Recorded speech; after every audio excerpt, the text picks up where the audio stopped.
Hi everyone, আজকে আমি আর আমার বান্ধবী মিলে চলে গেছিলাম গুপ্তিপাড়ার রথে। তো আমি যেতে না যেতেই দেখলাম ট্রেনটা আমি মিস করলাম, ট্রেনটা পেলাম না। তো আমি বান্ধবীকে বললাম তুই ট্রেন থেকে নেমে যা। তো ও নেমে গেছিলো, ও বসেই ছিল। তারপর আমরা 2:40-এর ট্রেন ধরে গুপ্তিপাড়ায় নামলাম। তো নেমেই আমরা একটা টোটো ধরে নিই। টোটো ধরে গুপ্তিপাড়ার রথের ওখানে নেমে যাই। অনেকটা আগেই আমাদেরকে নামিয়ে দেওয়া হয়েছিল। তারপর আমরা মেলায় প্রবেশ করলাম তো রথ দেখার জন্য। তো রথ মাসির বাড়ি এখনো আসেনি। তো মেলায় তো বিশাল ভিড়, কি বলবো। তার মধ্যে একবার রোদ উঠছে, একবার বৃষ্টি পড়ছে। তো ভিড়ের মধ্যেই দাঁড়িয়েছিলাম। তো বান্ধবী তো কিছুতেই দাঁড়াবে না, ও রথ দেখবে, ও রথের দড়ি টানবে। তো সাহস করে অনেকটাই এগিয়েছিলাম রথের কাছে। তো তারপর আর পুলিশরাই বারণ করে। তো তারপর আর আমরা আর যাইনি। আমরা একটা জায়গায় খাবারের দোকানের পাশে দাঁড়িয়েছিলাম, রথটা টানা হবে। দিয়ে তারপর একটু ঘুগনি খেয়ে নিলাম, পেট পুজো করলাম। খুব জোর খিদে পেয়ে গেছিলো। দিয়ে তারপর আবার দাঁড়িয়ে পড়লাম, রথ কখন আসবে মাসির বাড়ি। ও রথ টানা স্টার্ট হয়ে গেছে। দিয়ে তো বিশাল ভিড় হয়েছে। আমি প্রথমবার রথের দিনকে গুপ্তিপাড়ার রথে গেলাম। তো গুপ্তিপাড়ার রথ তো অনেক বড় রথ হয়, বিশাল ভিড় হয় শুনেছি, আজকে দেখেও নিলাম। ভেবেছিলাম রথের দড়ি একটু ধরে নমস্কার করব, তো সেই সুযোগটা তো আর হলো না। তো এত ভিড়, কি বলবো।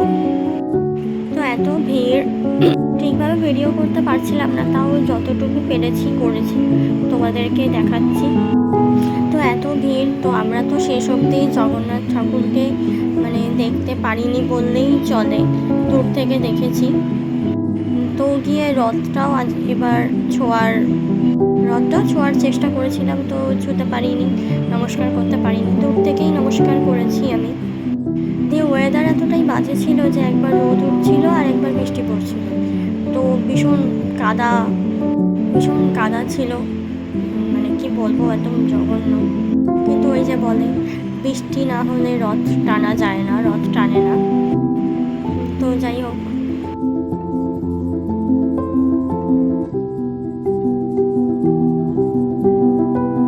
তো দেখো কত ভিড়, দেখতেই পারছো কত সুন্দর রথটা।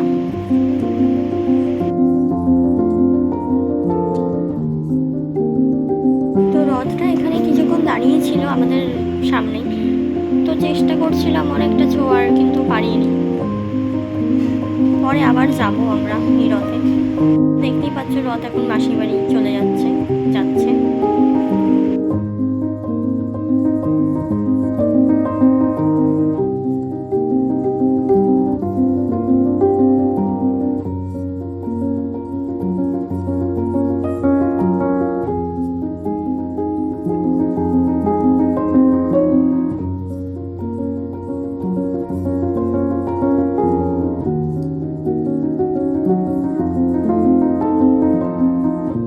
তোমাদের জন্য এত কষ্ট করে ভিডিও করছি। তো ভিডিওটা যদি ভালো লেগে থাকে অবশ্যই লাইক, কমেন্ট আর সাবস্ক্রাইব করে দিও, আর শেয়ার করে দিও, আর পাশে থেকো।